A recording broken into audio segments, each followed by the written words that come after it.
절인데 부활에 대한 말씀을 보지 않고 계속해서 예수님의 죽음과 관련된 이야기 진도를 따라 말씀을 따라 이렇게 진행을 합니다. 죽음에 대한 이야기 했다가 부활했다가 또 다음 주에 또 죽음 이야기로 또 돌아오면 이게 좀 헷갈리고, 그래서 좀 말씀의 일관성을 좀 생각하면서 죽음에 대해서 우리가 충분하게 좀 말씀을 들어야 정말 이 부활이 무엇인지, 부활의 그 기쁨과 영광이 더 돋보일 수 있기 때문에 오늘 계속해서 똑같은 말씀 이어서 하겠습니다. 베드로가 이제 예수님을 모른다고 3번 부인한 아주 유명한 사건인데요. 가룟 유다와 베드로, 이 두 사람의 차이를 오늘 좀 집중적으로 살펴보려고 합니다. 사람은 참 미묘한 존재입니다. 사람은 제각각 다른 듯 비슷하고요, 비슷한 듯 다릅니다. 여러분 한 사람 한 사람도 뭐 다른 듯 비슷하고 비슷한 듯 달라요. 저와 다른 목사님들도 뭐 다른 듯 비슷하고 비슷한 듯 다릅니다. 오늘 살펴볼 가롯 유다와 베드로도 비슷한 듯 다르고 다른 듯 비슷합니다. 가롯 유다와 베드로는 똑같이 예수님의 제자입니다. 아브라함의 후손으로서 같은 유대 문명을 호흡하며 자랐습니다. 3년여 동안 예수의 문화에서 같은 가르침을 받았습니다. 예수님에게 큰 기대와 희망을 걸고 예수님이 하고 있는 그 하나님 나라 복음 사역에 동참했습니다. 누가 봐도 이 두 사람은 같은 생각, 같은 믿음을 가진 사람이라고 생각이 됩니다. 그러나 사실 두 사람은 비슷한 듯 다릅니다. 언뜻 보면 비슷한데 자세히 들여다보면 완전히 다릅니다. 그리고 그 비슷한 듯 다른 것, 비슷한 듯 다른 그 작은 차이,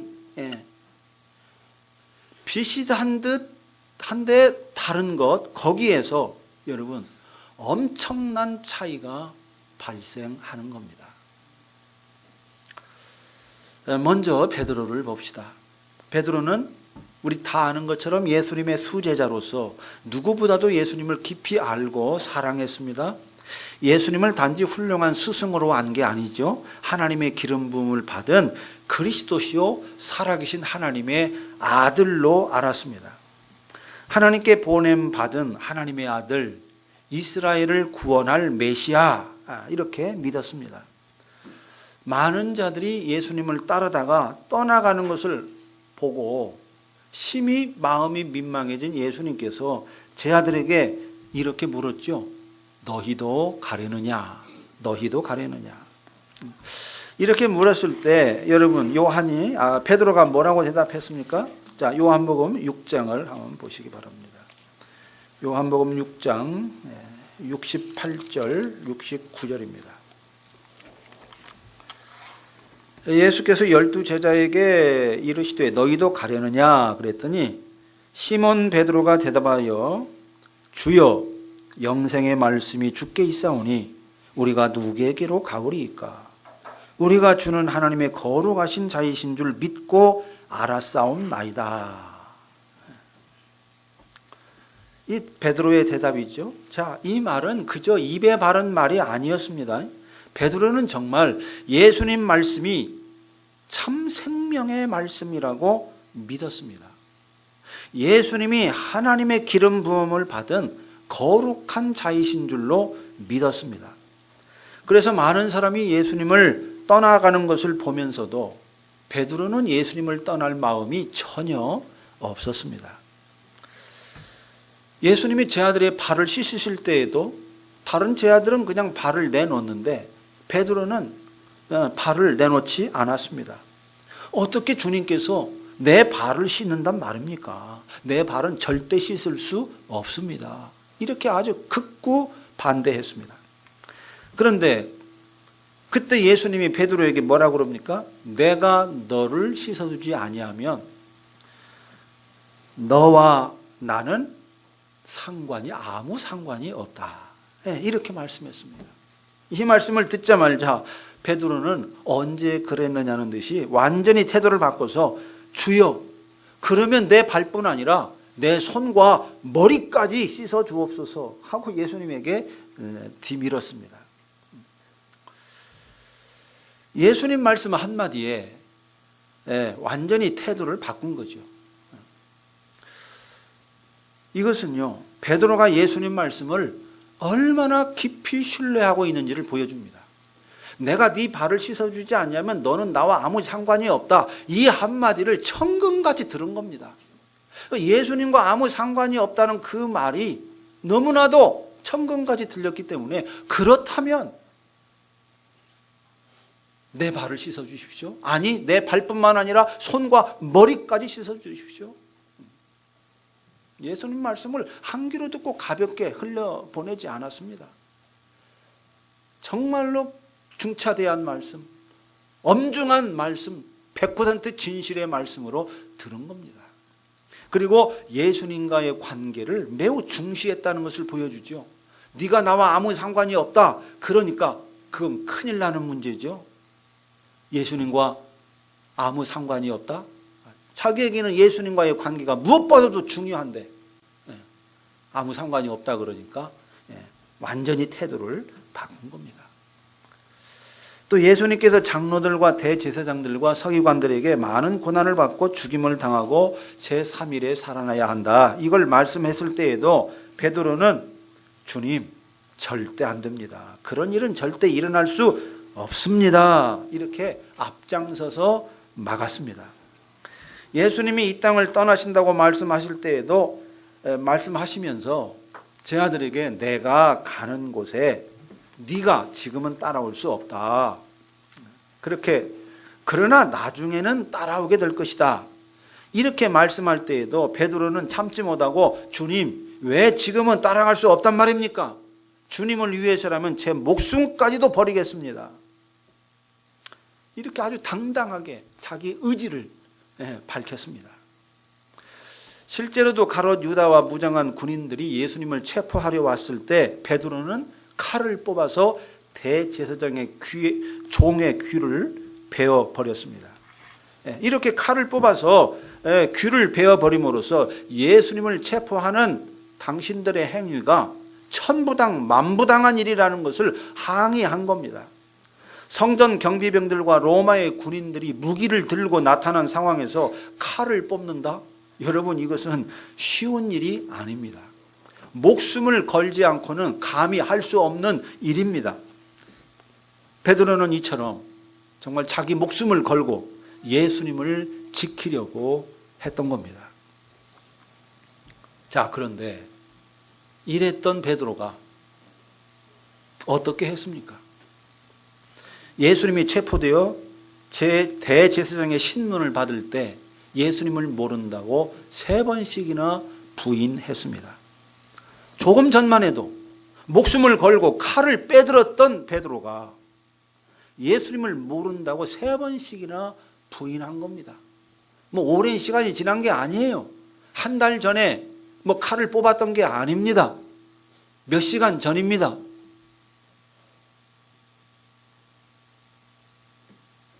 정말 어떤 경우에도 흔들리지 않을 것 같던 이 베드로가 정말 비겁하기 이를 데 없는 행동을 한 겁니다.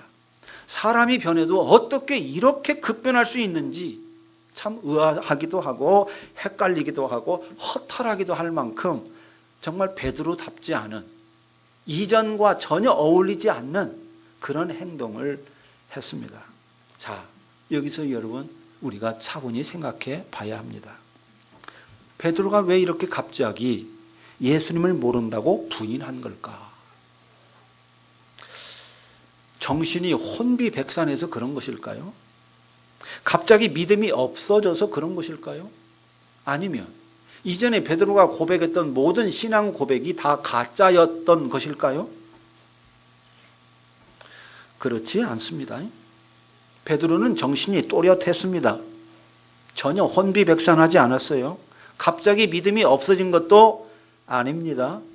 베드로 안에는 여전히 믿음이 있었습니다. 이전에 고백했던 그 믿음 살아 있었습니다. 이 믿음은 하나님이 베풀어 주신 선물입니다. 하늘의 은총이 깃든 선물입니다.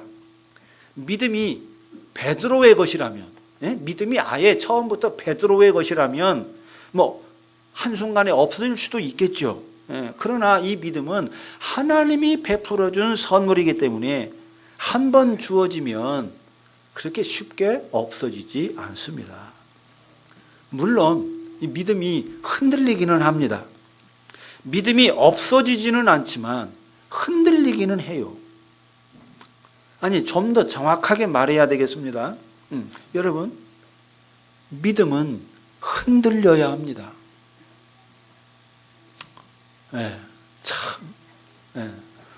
우리 이 권사님이 하도 어이가 없어서 웃으십니다. 믿음이 흔들려야 된다. 도대체 이게 무슨 말인가?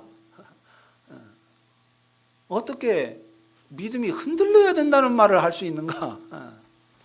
너무 의아한 말이죠. 우리는 흔히 믿음은 흔들리지 않아야 된다 그렇게 생각합니다. 흔들리는 믿음은 연약한 믿음이고 흔들리지 않는 믿음이 정말 위대한 믿음이다. 이렇게 생각하죠. 또 믿음이 흔들리면 뭐가 흔들린다고 생각합니까? 믿음이 흔들리면 구원이 흔들린다 그렇게 생각해요. 그래서 다들 믿음을 굳게 세우려고 아주 애를 씁니다. 그런데 여러분, 정말 흔들리지 않는 믿음이 위대한 믿음일까요? 지금까지 우리는 흔들리지 않는 믿음이 위대한 믿음이고 참으로 하나님의 은혜 속에 있는 믿음이라고 생각을 해왔는데 과연 흔들리지 않는 믿음이 위대한 믿음인 걸까? 여러분, 그러지 않을 가능성이 훨씬 많습니다. 흔들리지 않는 믿음이 위대한 믿음일 수도 있어요. 그러나 대부분은 그러지 않을 가능성이 훨씬 많습니다. 흔들리지 않는 믿음은요, 하나님의 신실하심을 신뢰하는 그런 믿음이기보다는 자기 확신, 자기 신념으로서의 믿음일 가능성이 훨씬 많습니다. 자기 확신과 자기 신념을 강화하고 또 강화해서 굳건하게 다져진 믿음, 자기 확신과 자기 신념 안에 꼭꼭 갇혀있는 그런 믿음일 가능성이 훨씬 많다 그 말입니다. 여러분, 믿음이 무엇입니까? 우리는 흔히 하나님은 이런 분이야, 하나님은 우리가 기도하면 응답하셔, 좋은 것을 우리가 부패한 연약한 인간이라도 자식에게 좋은 것을 주는데 하물며 하늘에 계신 우리 아버지께서 우리에게 왜 좋은 것을 주시지 않겠는가? 하나님은 우리에게 언제나 좋은 것을 주시지. 예수를 믿으면 구원을 받는다고 했어. 그러니까 좌우지간 예수를 믿기만 하면 돼. 자, 이런 몇 가지를 아주 공식처럼 외우고 자기 안에 다지고 또 다집니다. 그래, 이게 맞아, 이게 맞아. 그러면서 계속 자기 안에서 다지는 것, 이거를 믿음이라고 생각합니다. 여러분, 이런 것은 믿음이 아닙니다. 이런 것은 자기 확신이고 자기 신념일 가능성이 훨씬 많아요. 참된 믿음이라고 하기는 어렵습니다. 믿음이란 뭐냐? 믿음은 다른 게 아닙니다. 하나님의 은혜로우심, 하나님의 신실하심, 그거를 그냥 100% 신뢰하는 거예요. 신뢰. 하나님을 향한 신뢰. 이게 믿음입니다. 하나님이 세상을 위해서 행하신 일, 그거를 그냥 받아들이는 것입니다. 하나님이 세상에 자기를 드러내는 것을 은혜로서 보는 것입니다. 몇 가지 신앙의 공식을 자기 안에 계속해서 강화시키고 다지는 것이 아니라 하나님의 신실하심을 신뢰하는 것이 믿음인 거예요. 여러분, 이 믿음은 하루아침에 형성되지 않습니다. 수없이 깨어지고 흔들리면서 눈꽃만큼씩 자라고 깊어집니다. 물론 이 믿음은 순간에 주어집니다. 순간에 주어지지만 그 믿음은 계속해서 자라야 돼요. 조금씩 조금씩. 만일에 믿음이 깨어지고 흔들리지 않는다면 여러분 어떻게 될까요? 어떻게 되겠습니까? 믿음이 처음 나에게 주어졌던 믿음 혹은 내 안에 있던 믿음, 이게 도무지 요지부동 그러면 어떻게 되겠어요? 그 믿음이 자라겠습니까? 그 믿음이 깊어지겠습니까? 그냥 딱 고정되어 있는 것이죠. 고정되어 있습니다. 자라거나 깊어지지 않습니다. 흔들리지 않는 믿음은요, 자기 확신이 됩니다. 자기 신념이 됩니다. 또 세상을 살아가는 어떤 긍정의 힘이 되기는 합니다. 그래서 많은 그 교회에서 긍정의 힘이라고, 믿음을 긍정의 힘이라고 말하지 않습니까? 긍정의 힘은 될 수 있어요. 그러지만은 하나님의 신실하심을 신뢰하는 쪽으로 믿음이 자라거나 깊어질 수는 없습니다. 우리의 믿음이 하나님의 신실하심을 신뢰하는 쪽으로 자라고 깊어지려면 어쩔 수 없어요. 어쩔 수 없어요. 믿음이 흔들려야 합니다. 우리의 삶이 흔들리면서 견고해지고요, 우리의 인격이 여러 가지 고난과 역경을 만나고 흔들리면서 우리 인격이 성숙해지고 다듬어지듯이 여러분, 우리의 믿음도 흔들리면서 자라는 법입니다. 믿음이 흔들리면서 믿음이 자라고요, 믿음이 흔들리면서 믿음이 견고해지고 믿음이 흔들리면서 믿음이 깊어집니다. 참 역설적인 거예요. 역설적인 겁니다. 믿음이 깨어지지 않으면 믿음은 자라지 못해요. 믿음이 흔들리지 않으면 믿음은 성숙하지 않습니다. 주일학교 때의 믿음을 가지고 평생 살아가는 거예요. 죽을 때까지. 주일학교 때 신앙, 믿음, 요지부종하지 않는 믿음, 이 믿음은 그렇게 되는 거예요. 대부분의 사람들이 그렇게 그 믿음을 아주 가지고 삽니다. 여러분, 베드로를 보세요. 예수님을 모른다고 부인하는 이 사건을 경험하기 전까지 베드로의 믿음이 어땠습니까? 베드로의 믿음 대단했지 않습니까? 자기 믿음에 대한 확신과 신뢰가 대단했습니다. 모두가 주님을 떠날지라도 자기는 주님을 떠나지 않을 것이다. 주님과 함께 죽는 한이 있더라도 절대 주님을 모른다고 부인하지 않겠다. 이렇게 장담할 정도로 자기 믿음을 아주 깊이 확신하고 신뢰했습니다. 그런데 예수님을 모른다고 부인한 이 사건 이후로는 어떻게 됐을까요? 어떻게 됐을까요? 그 전에 가졌던 자기 믿음에 대한 확신이 어떻게? 자기 믿음에 대한 확신이 완전히 무너진 겁니다. 완전히 무너져. 내가 이전에 그렇게 장담했는데 내 믿음이 결코 흔들리지 않을 것이다. 죽음이 와도 내가 주님 향한 그 중심이 흔들리지 않을 거다. 이렇게 자신을 했는데 이 사건을 경험하고 난 이후에는 내가 예전에 장담했던 그 모든 것들이 정말로 보잘것없는 것이었구나. 이렇게 무기력한 것이었구나 하는 것을 여러분 깊이 체감하지 않았겠습니까? 그 체감으로 여러분 베드로의 믿음이 무너졌습니까? 베드로의 믿음이 무너졌나요? 아니죠. 오히려 베드로의 믿음이 깊어졌습니다. 하나님의 은혜와 하나님의 신실하심을 더 깊이 신뢰하는 쪽으로, 그걸 의지하는 쪽으로 믿음이 성숙해졌습니다. 그 사건을 겪기 전에는 자기 믿음을 신뢰하고 자기 믿음에 대한 긍지를 가졌었는데 그 사건을 겪은 후로는 자기 믿음이 얼마나 보잘것없는지를 깨달았습니다.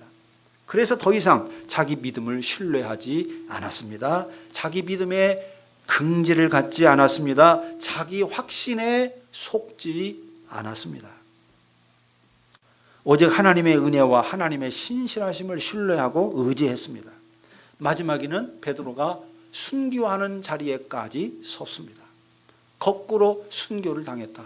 이런 말이 내려올 만큼 최종적으로 베드로는 예수님을 위해서 순교를 했습니다. 여러분, 이것이 참된 믿음인 겁니다.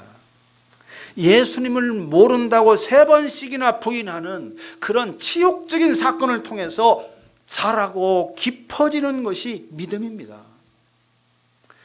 믿음이 흔들리는 이 엄청난 사건을 통해서 자기 믿음에 대한 긍지와 확신이 깨어지고 산산이 부서지고 하나님의 은혜와 신실하심을 신뢰하고 의지하는 그 믿음으로 자라고 깊어지는 것, 이것이 참된 믿음이고 이것이 하늘로부터 주어진 믿음인 겁니다.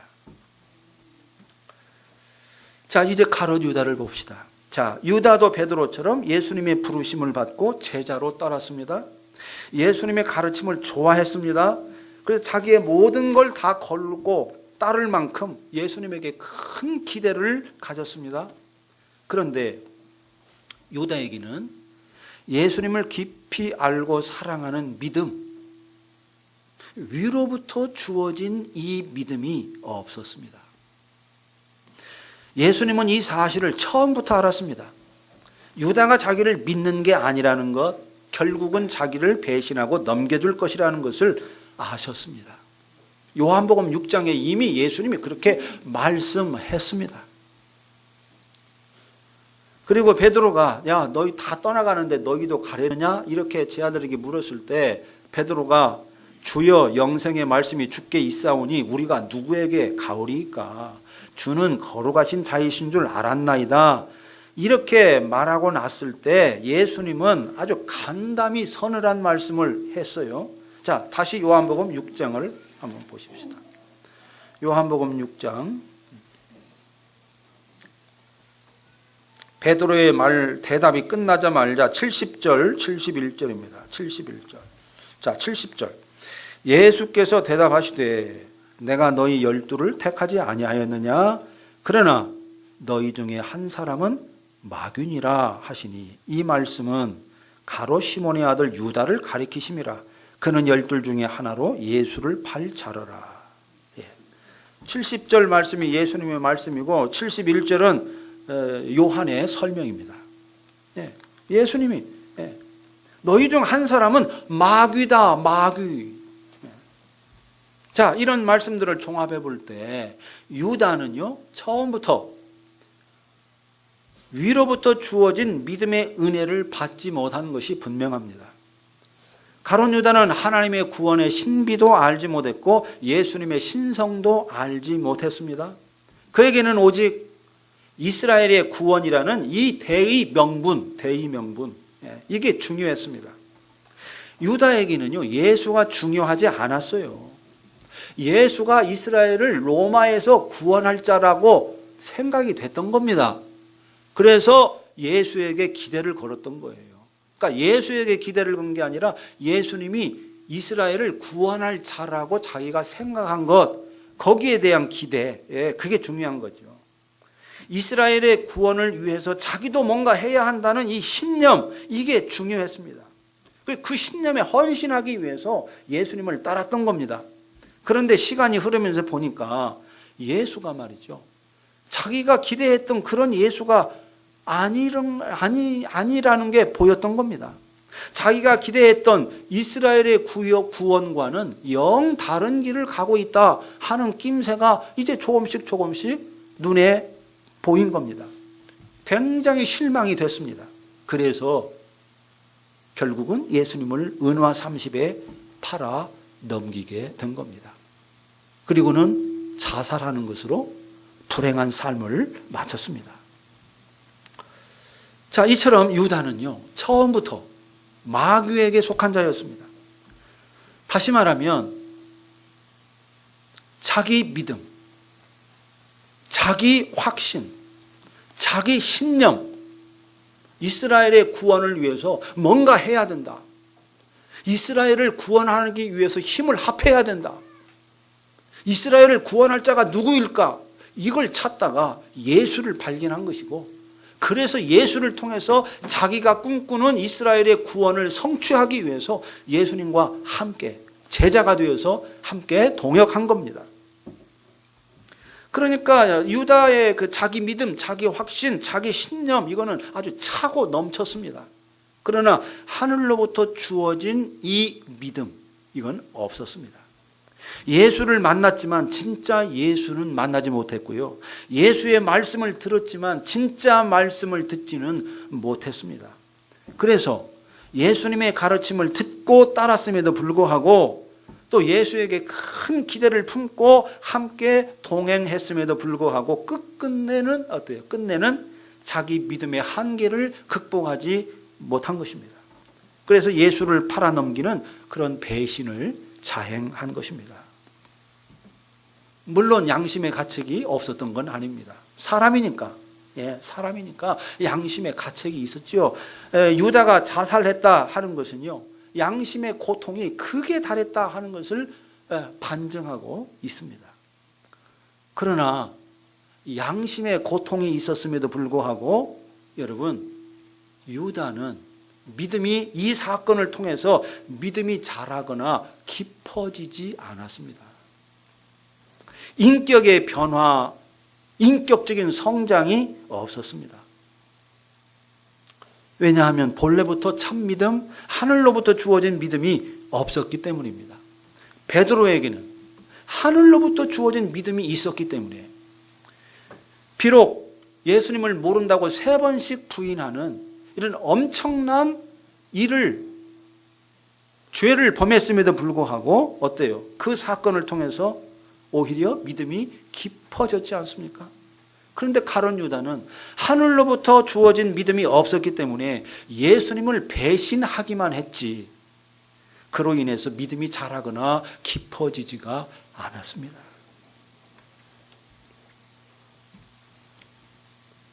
하늘로부터 주어진 믿음이 있는 사람은요, 세상에 어떤 고난과 어떤 일을 만나도, 어떤 아픔을 겪어도, 어떤 신앙의 위기를 만나고 때로 신앙이 흔들린다 하더라도 여러분, 그 모든 일을 통해서 믿음이 자라요.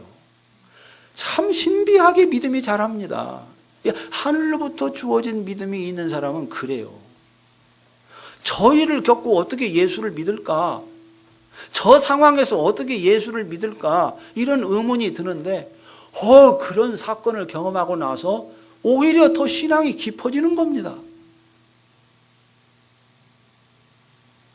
이 하늘로부터 주어진 믿음이 있으면 그런 거예요. 신비해요. 근데 그게 없으면 아주 목숨이라도 내놓을 것 같다가도 어때요? 하늘로부터 주어진 믿음이 없으면 한순간에 예수님을 배신하고 그냥 돌아서 버려요. 돌아서 버립니다. 굉장히 교회에서 헌신해요. 장로요. 심지어 목사까지 해요. 그러나 종래 끝내는 자기가 기대했던 것이 채워지지 않으면 돌아서는 거예요. 깊어지지 않아요, 믿음이. 자, 이제 두 사람의 믿음을 대조해 가며 정리해 보겠습니다. 자, 베드로의 믿음은요, 하늘로부터 주어진 믿음이었습니다. 예수가 누구인지를 알고 예수를 신뢰하는 믿음이었습니다. 반면에 가롯 유다의 믿음은 자기 신념을 추구한 믿음이었습니다. 예수를 믿은 게 아니라 예수에 대한 자기 이해, 이거를 신뢰한 믿음이었어요. 하나님을 믿은 게 아니라 하나님에 대한 자기 이해, 하나님은 이런 분일 거야. 그리고 그 하나님을 쫓아가는 거예요. 이런 믿음이었다고 말이에요. 자, 베드로의 믿음은 흔들리는 믿음이었습니다. 흔들리는 흔들리는 믿음이었어요. 반면에 가롯 유다의 믿음은 흔들리지 않는 믿음이었습니다. 예수를 부정했지 자기 믿음을 부정하지는 않았어요. 끝까지 자기 믿음을 붙잡았습니다. 가롯 유다는. 끝끝내 자기 믿음에 갇혀있는 믿음이었습니다. 베드로에게 예수는요, 상수였습니다. 상수. 가장 중요한 요소다 그 말이죠. 상수. 자기 목숨이 이태로운 지경에 몰리자 믿음이 흔들리기는 했지만은 그럼에도 불구하고 예수가 상수였고 자기는 종속 변수였습니다. 반면에 가롯 유다에게 상수는 누구냐? 예수가 아니라 자기 신념 이스라엘의 구원이라는 대의 명분이었습니다. 예수는요, 종속 변수에 불과했어요. 그리고 신앙의 상수가 예수가 아니라 자기 신념이고 이스라엘의 구원이었기 때문에 예수를 배신할 수 있었던 것입니다. 사실 겉으로 보면 베드로나 가롯 유다나 똑같이 예수를 따르는 것 같고 똑같이 예수님의 가르침을 듣는 것 같아 보입니다. 둘 다 같은 믿음을 갖고 있는 것 같이 보입니다. 그런데 자세히 들여다보면 말씀드린 것처럼 완전히 다릅니다. 뿌리부터 열매까지, 뿌리부터 열매까지 전부 다릅니다. 그런데도 한 공동체 안에서 같이 일을 도모할 수가 있었습니다. 예수님을 따를 수가 있었습니다. 오늘 우리 그리스도인의 믿음도 그렇습니다. 겉으로 보면 이 사람 믿음이나 저 사람 믿음이나 비슷비슷해 보입니다. 똑같이 예배드리고 똑같이 봉사하고 똑같이 헌금하니까 똑같이 하나님 말씀 믿고 예수님 믿는 것 같아 보입니다. 그런데요, 그 믿음의 속을 깊이 자세히 들여다보면은 제각각 다릅니다.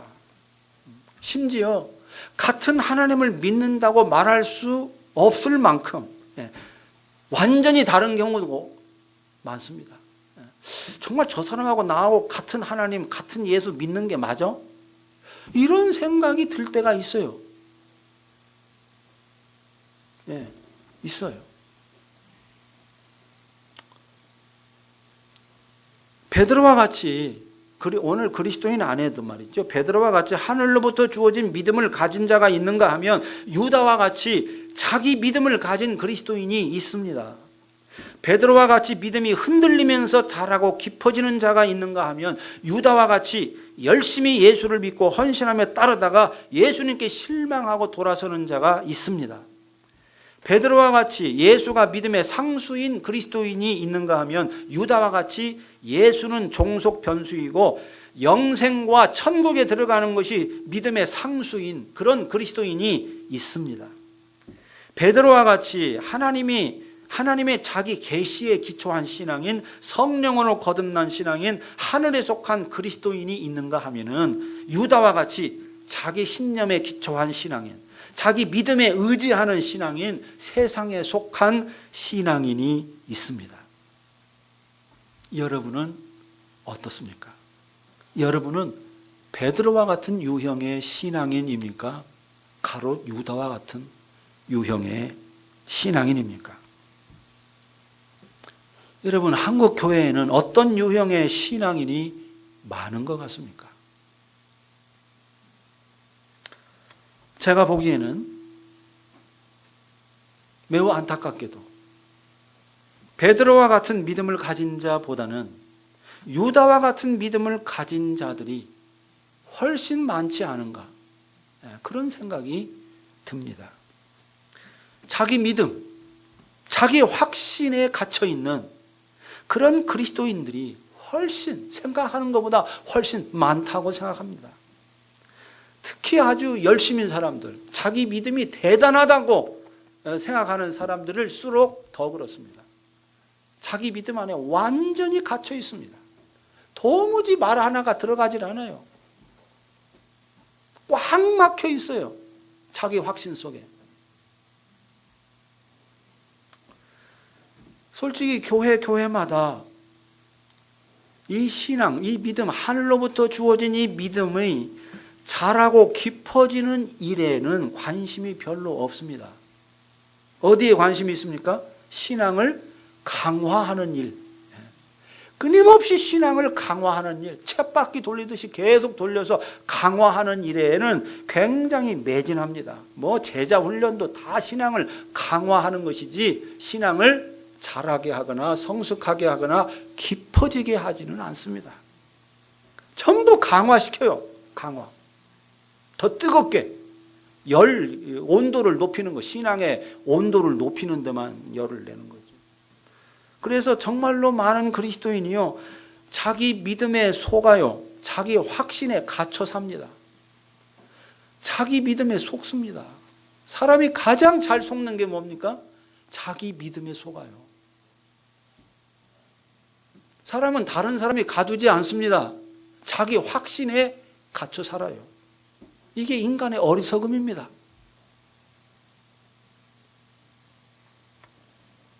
여러분, 그렇습니까? 안 그렇습니까? 네. 저도 사기를 맞았습니다만 다른 사람이 나를 속이기도 해요. 근데 가장 많이 속는 건 자기 믿음에 속아요. 세상이 우리를 가두기도 해요. 그런데 자기 확신이 나를 가둡니다. 못 말려요. 이거는 말릴 수가 없어.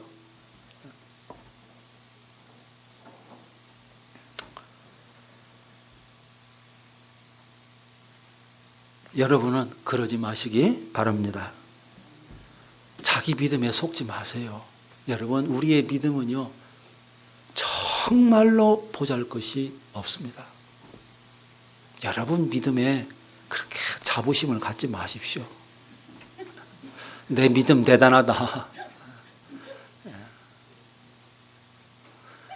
여러분, 그런 믿음은요, 예수님을 모른다고 3번 부인해 봐야 돼요. 그래야 완전히 깨집니다.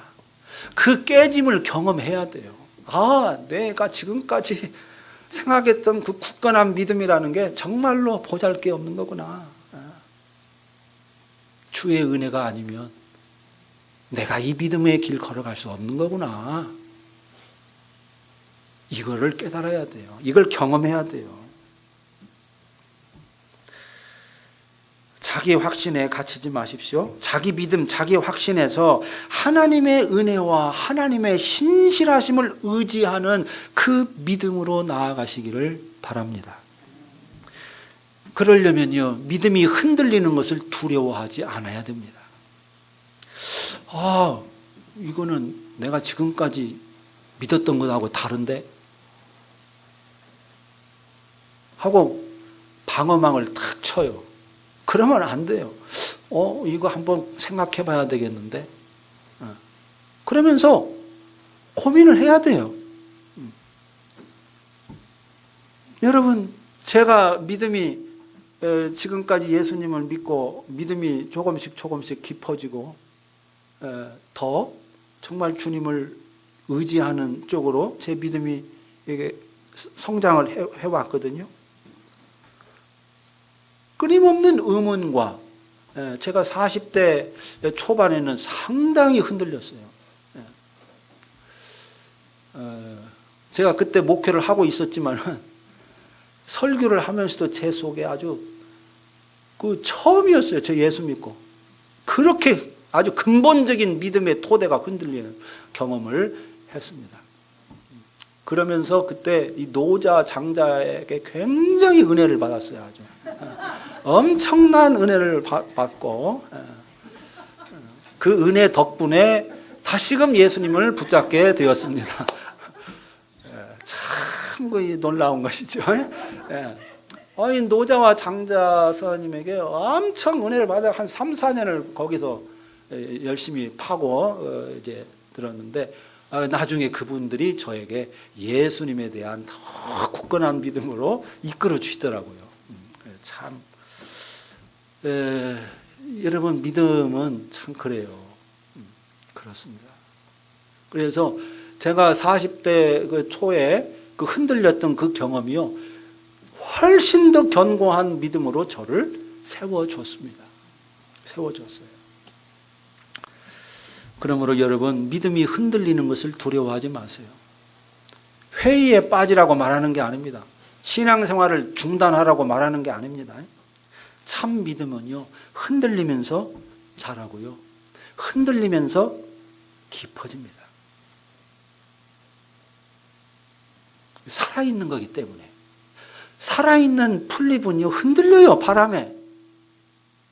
죽어있는 나무는 흔들리지 않습니다. 믿음은요, 살아있는 믿음은 흔들립니다. 그게 살아있는 믿음이에요. 요지부동하는 믿음은 사실상 죽은 겁니다. 역설이에요. 베드로는 흔들림을 통해서 순교하는 자리에까지 나아가는 믿음의 위대한 사람이 되었습니다. 기도합시다.